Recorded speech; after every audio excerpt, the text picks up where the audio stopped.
The 7,932nd meeting of the Security Council is called to order. The provisional agenda for this meeting is non-proliferation, Democratic People's Republic of Korea. The agenda is adopted. I wish to warmly welcome the Secretary General, ministers, and other distinguished representatives present in the Security Council chamber. Your presence underscores the importance of the subject matter we will discuss today. In accordance with Rule 37 of the Council's Provisional Rules of Procedure, I invite the representative of the Republic of Korea to participate in this meeting. It is so decided. On behalf of the Council, I welcome His Excellency, Mr. Yoon Byung-se, Minister for Foreign Affairs of the Republic of Korea. Welcome. The Security Council will now begin its consideration of item 2 of the agenda.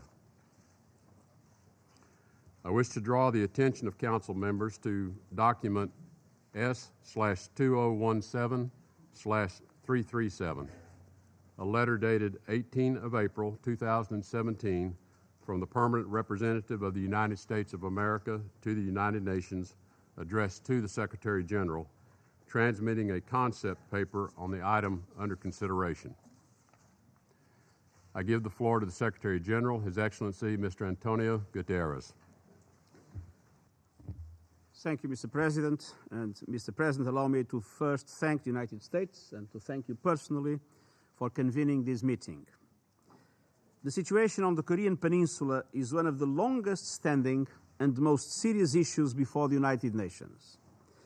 The Security Council first adopted the resolution on the Democratic People's Republic of Korea, DPRK, nuclear issue in 1993, when it urged the DPRK not to withdraw from the Treaty of Non-Proliferation of Nuclear Weapons. 24 years later, and despite extensive efforts, the challenged has defied resolution. In response to the DPRK's accelerated nuclear and ballistic missile activities, the Security Council has adopted 2 sanctions resolutions and met 11 times in emergency consultations since January 2016. During this period, the DPRK conducted 2 nuclear tests, more than 30 launches using ballistic missile technology, and various other activities relating to the nuclear and ballistic missile programs. Its launches using ballistic missile technology have included tests of short, medium, intermediate range and submarine-launched ballistic missiles, as well as the placement of a satellite in orbit. These tests and launches are clear violations of Security Council resolutions. And the absence of coordination and notifications in advance of these launches, other than the space launch of 7 February 2016, are also contrary to internationally accepted regulations and standards adopted by the International Maritime Organization and International Civil Aviation Organization. Aircraft and ships have been prevented from planning their routes to steer clear of these hazardous activities, and adjacent states have been prevented from promulgating danger, restricted or prohibited areas in the areas of responsibility. The International Atomic Energy Agency remains unable to access the DPRK to verify the status of its nuclear program. The agency continues to monitor developments through satellite imagery and has observed signatures consistent with the operation of the plutonium production reactor and the reported centrifuge enrichment facility. Commercial satellite imagery analysis has also indicated continued activity of the DPRK's nuclear test site, which is believed to be maintained in a state of readiness to conduct additional nuclear test explosions. The DPRK has increasingly stressed the importance of nuclear deterrence in its military doctrine. At the 7th Congress of the Workers' Party of Korea in March 2016, DPRK leader Kim Jong-un described the country as a responsible nuclear weapon state. More recently, in a statement in the United Nations Disarmament Commission on the 3rd of April 2017, While reaffirming its support for comprehensive and complete nuclear disarmament, the DPRK stated that, and I quote, "Going nuclear armed is the policy of our state," end of quote. The DPRK is the only country to have conducted nuclear tests this century. We must assume that, with each test or launch, the DPRK continues to make technological advances in its pursuit of a military nuclear capability. Mr. President, I condemned in the strongest terms the DPRK's repeated violations of the relevant Security Council resolutions. The DPRK's continued pursuit of its nuclear weapon and ballistic missile programs, in defiance of repeated demands by the Security Council to cease such activities, clearly threatens regional and international security and seriously undermines international disarmament and non-proliferation efforts. I'm alarmed by the risk of military escalation in the region, including by miscalculation or misunderstanding. And I'm particularly concerned by the possibility that efforts to offset destabilizing activities of the DPRK could also result in increased armed competition and tensions, further impeding the ability of the international community to maintain unity and achieve a peaceful solution. The onus is on the DPRK to comply with its international obligations. At the same time, the international community must also step up its efforts to manage and reduce tensions. The absence of communication channels with the DPRK could be dangerous. Armed conflict in Northeast Asia, which is home to 1/5 of the world's people and gross domestic product, would have global implications. We need to avoid miscalculation and misunderstanding. We need to act now to prevent conflict and achieve sustainable peace. This means the DPRK refraining from further testing, complying with the relevant Security Council resolutions, and exploring the resumption of dialogue.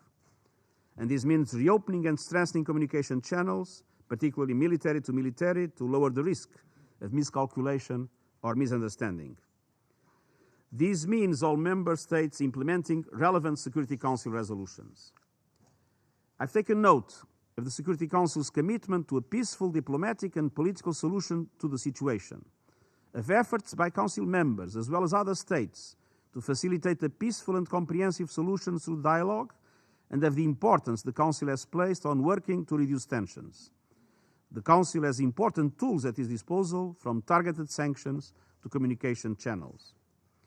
As Secretary-General, I committed to seeking peaceful and political solutions. I stand ready to assist in any way possible, but I would welcome guidance and assistance from the Security Council in this regard. Mr. President, I welcome the Council's understanding of the importance of the humanitarian imperatives of the present situation. On the 21st of March, we released the latest DPRK needs and priorities document. For this year, 13 United Nations agencies and international NGOs operating in the DPRK are calling for 114 million to meet the urgent needs of 13 million, especially vulnerable people, half of the country's population.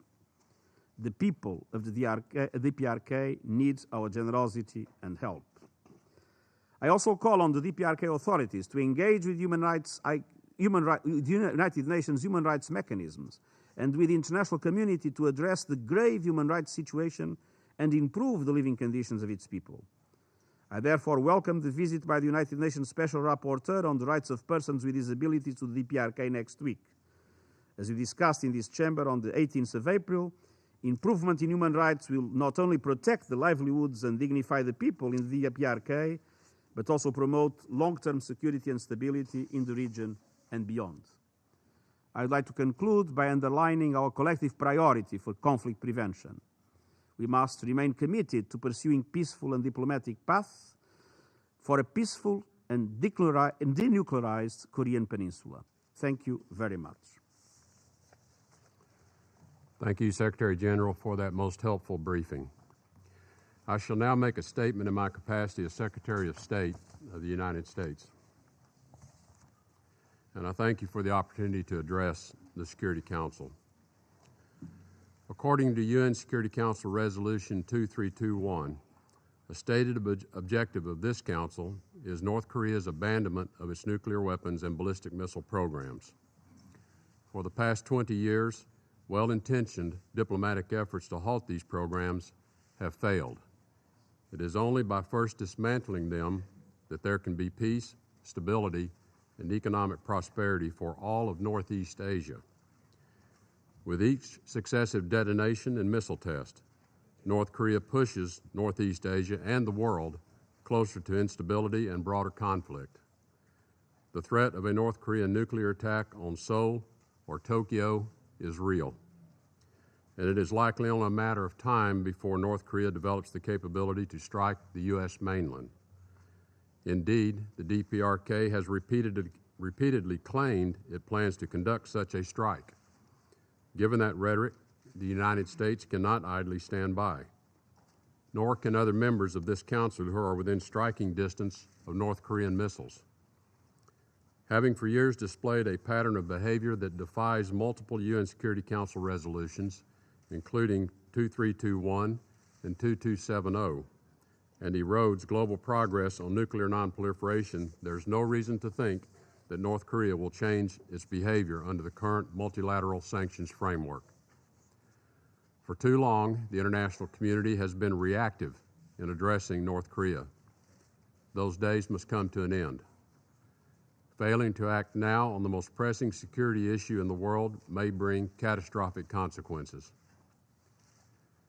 We have said this before, and it bears repeating. The policy of strategic patience is over. Additional patience will only mean acceptance of a nuclear North Korea. The more we bide our time, the sooner we will run out of it. In light of the growing threat, the time has come for all of us to put new pressure on North Korea to abandon its dangerous path. I urge this Council to act before North Korea does. We must work together to adopt a new approach and impose increased diplomatic and economic pressures on the North Korean regime. The new campaign the United States is embarking on is driven by our own national security considerations, and it is welcomed by many nations who are concerned for their own security and question why North Korea clings to nuclear capabilities for which it has no need. Our goal is not regime change, nor do we desire to threaten the North Korean people or destabilize the Asia-Pacific region. Over the years, we have withdrawn our own nuclear weapons from South Korea and offered aid to North Korea as proof of our intent to de-escalate the situation and normalize relations. Since 1995, the United States has provided over $1.3 billion in aid to North Korea, and we look forward to resuming our contributions once the DPRK begins to dismantle its nuclear weapons and missile technology programs. The DPRK, for its own sake, must dismantle its nuclear missile programs if it wants to achieve the security, economic development, and international recognition that it seeks. North Korea must understand that respect will never follow recklessness. North Korea must take concrete steps to reduce the threat that its illegal weapons programs pose to the United States and our allies before we can even consider talks. I propose all nations take these three actions beginning today. First, we call on UN member states to fully implement the commitments they have made regarding North Korea. This includes all measures required in Resolutions 2321 and 2270. Those nations which have not fully enforced these resolutions fully discredit this body. Second, we call on countries to suspend or downgrade diplomatic relations with North Korea. North Korea exploits its diplomatic privileges to fund its illicit nuclear and missile technology programs, and constraining its diplomatic activity will cut off a flow of needed resources. In light of North Korea's recent actions, normal relations with the DPRK are simply not acceptable. Third, we must increase North Korea's financial isolation. We must levy new sanctions on DPRK entities and individuals supporting its weapons and missile programs and tighten those that are already in place. The United States also would much prefer countries and people in question to own up to their lapses and correct their behavior themselves. but we will not hesitate to sanction third country entities and individuals supporting the DPRK's illegal activities. We must bring maximum economic pressure by severing trade relationships that directly fund the DPRK's nuclear and missile program. I call on the international community to suspend the flow of North Korean guest workers and to impose bans on North Korean imports, especially coal. We must all do our share, but China, accounting for 90% of North Korean trade, China alone has economic leverage over Pyongyang that is unique, and its role is therefore particularly important. The U.S. and China have held very productive exchanges on this issue, and we look forward to further actions that build on what China has already done. Lastly, as we have said before, all options for responding to future provocation must remain on the table. Diplomatic and financial levers of power will be backed up by a willingness to counteract North Korean aggression with military action, if necessary. We much prefer a negotiated solution to this problem, but we are committed to defending ourselves and our allies against North Korean aggression. This new pressure campaign will be swiftly implemented and painful to North Korean interest. I realize some nations for which a relationship with North Korea has been in some ways a net positive may be disinclined to implement the measures of pressure on North Korea. But the catastrophic effects of a North Korean nuclear strike outweigh any economic benefits. We must be willing to face the hard truths and make hard choices right now to prevent disastrous outcomes in the future. Business as usual is not an option. There's also a moral dimension to this problem. Countries must know by now that helping the North Korean regime means enabling cruelty and suffering. North Korea feeds billions of dollars into a nuclear program it does not need while its own people starve. The regime's pursuit of nuclear weapons does not serve its own national security or the well-being of a people trapped in tyranny. I ask the community of nations to help us preserve security and protect human dignity. In one of my first trips as America's Secretary of State, I looked across the DMZ at the haunted land of North Korea. Beyond the border is a nation of sorrow, frozen in time. While the world sees the gleaming buildings of Pyongyang, the blight of oppression and starvation has swept this land for over 60 years. But even though the present condition of that country is bleak, the United States believes in a future for North Korea. These first steps toward a more hopeful future will happen most quickly if other stakeholders in the region and the global security join us. For years, North Korea has been dictating the terms of its dangerous course of action. It is time for us to retake control of the situation. We ask the members of this council and all other partners to implement a new strategy to denuclearize North Korea. Thank you. I resume my function now as President of the Council. I now give the floor to His Excellency Mr. Fumio Kishida, Minister of Foreign Affairs of Japan. Thank you, Mr. President.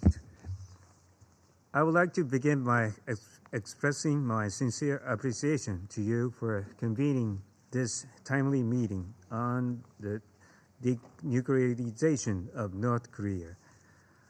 I would also like to thank Secretary General Guterres for his informative briefing.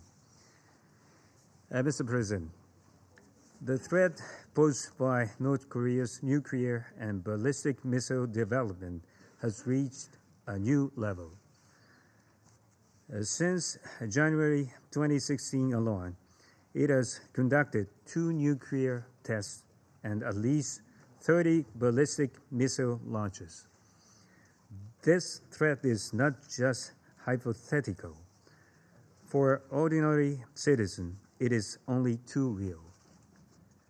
On 6th of March, North Korea launched 4 ballistic missiles, 3 of which landed within Japan's exclusive economic zone.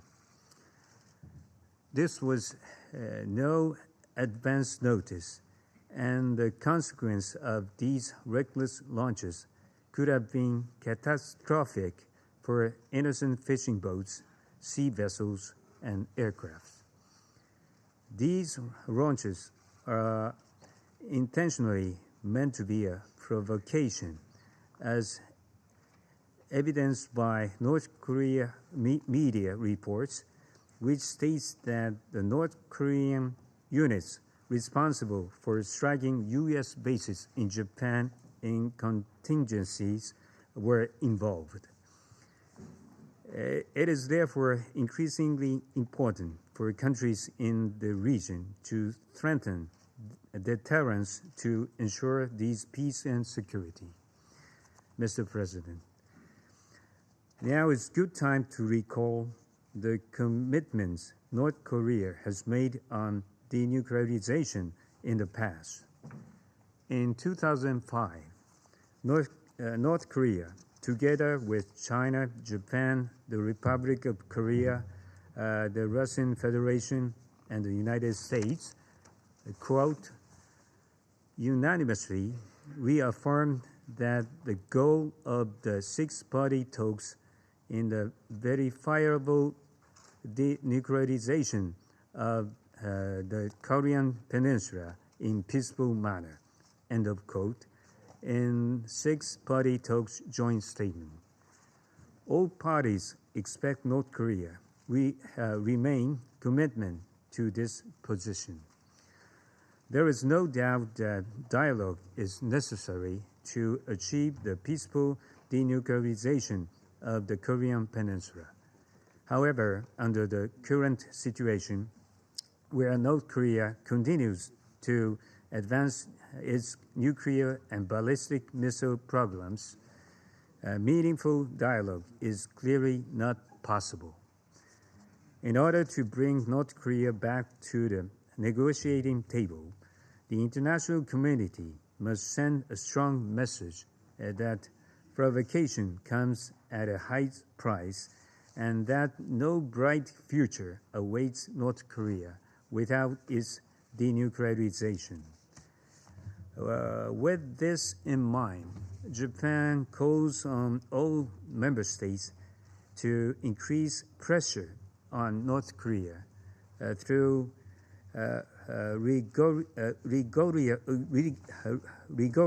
rigorous and thorough implementation of relevant Security Council resolutions. Japan has been implementing additional measures against North Korea, which go beyond the obligations under the Security Council resolutions to severely restrict the flow of people, goods, and funds, including the total ban of exports and imports. Japan has also actively assisted capacity building for ASEAN countries in order to enhance the effectiveness of the Security Council resolution. No state should allow itself to become a loophole in the North Korea sanctions regime. Japan calls on all member states which have not already done so to submit national implementation reports to the North Korea sanctions committees as required by Security Council resolution. Any further provocation, including nuclear tests, should be met promptly by an even more stringent resolution by Security Council. Mr. President, North Korea has defiantly dismissed Security Council resolution as illegal, and so we refuse to be bound by these obligations. This has real humanitarian consequences. The regime's pursuit of nuclear weapons and ballistic missile development comes at the expense of the welfare and basic needs of the people in North Korea.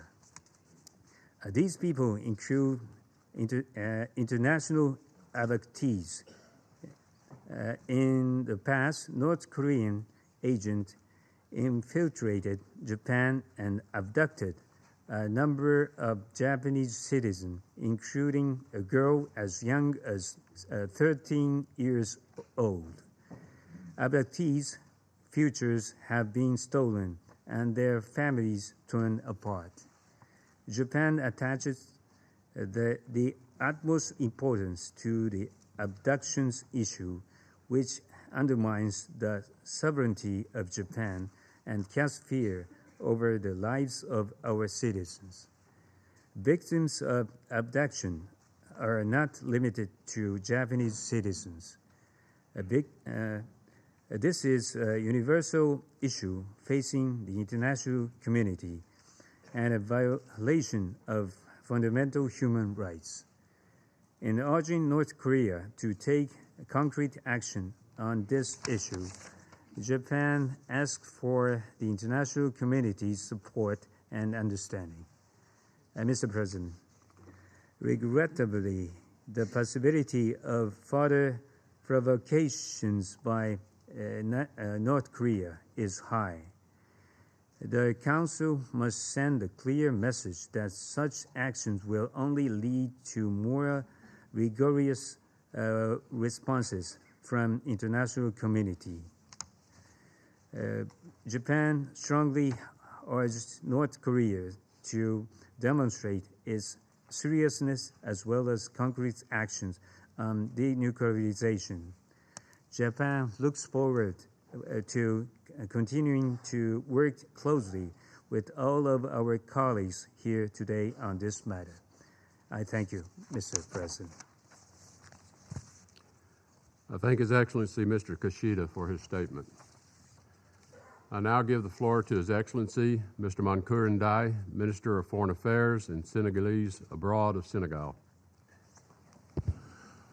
Merci bien, Monsieur le Secrétaire d'État, Président du Conseil Thank de you, sécurité, Secretary of Secrétaire State, général President of the Security Council, des the Nations Unies, Secretary Mesdames et General Messieurs of the les United ministres, Nations, chers collègues, Mesdames et Messieurs colleagues, les ambassadeurs, ambassadors, ladies and gentlemen. je voudrais tout d'abord, Monsieur First le of all, Président, Mr. President, vous I remercier would d'avoir like to pris thank you for l'initiative having taken the d'organiser ce initiative to débat organize this debate sur l'importante on the question de la important issue non-prolifération of nucléaire. nuclear non-proliferation. Et remerciements I would vont also like également à to M. thank Antonio Mr. Guterres, Antonio Secrétaire Guterres, général des Nations Secretary Unies, General dont la of the United déclaration a Nations, permis whose d'éclairer statement nos has made travaux it et possible to d'enrichir nos enlighten our work discussions. and to enrich our discussion. Monsieur le Président du Conseil, Sir, la question du désarmement the question nucléaire of nuclear disarmament figure parmi les is priorités du monde, among the comme global en priorities, illustre la première as we résolution see in the adoptée first resolution en janvier adopted in 1946 January par l'Assemblée générale des Nations Unies, 1946 qui visait déjà of the anéantir United toutes les Nations bombes General Assembly, atomiques. which aimed to eradicate all Convaincu atomic du bombs, risque qu'elle convinced of the constitue pour la risk survie de that l'humanité. poses due to Mon the pays risk milite for en faveur humankind. de Our country has l'éradication always totale argued in des favor of activités the total nucléaires à eradication vocation of militaire nuclear activities et non for pas military seulement de leur purposes, simple and not réduction. only its simple reduction. En effet, l'éradication Indeed, totale the est le total seul moyen eradication is de the only way préserver le of monde preserving the world de la dévastation and qui protecting it découlerait from de the devastation l'utilisation that would des armes stem from the nucléaires. use of nuclear weapons. Elle seule est à même de Only this garantir would be in a la position survie de to notre guarantee the planète survival of our et planet d'assurer and to l'avenir des assure the générations future, présentes present, et and futures future en generations, leur offrant de vivre allowing them non not to pas live dans with la the peur fear de of la an explosion détonation of de an bombes atomic bomb, atomiques, but mais rather dans un in a monde world libéré de free la from the hantise specter d'une of catastrophe thermonuclear thermonucléaire. disaster.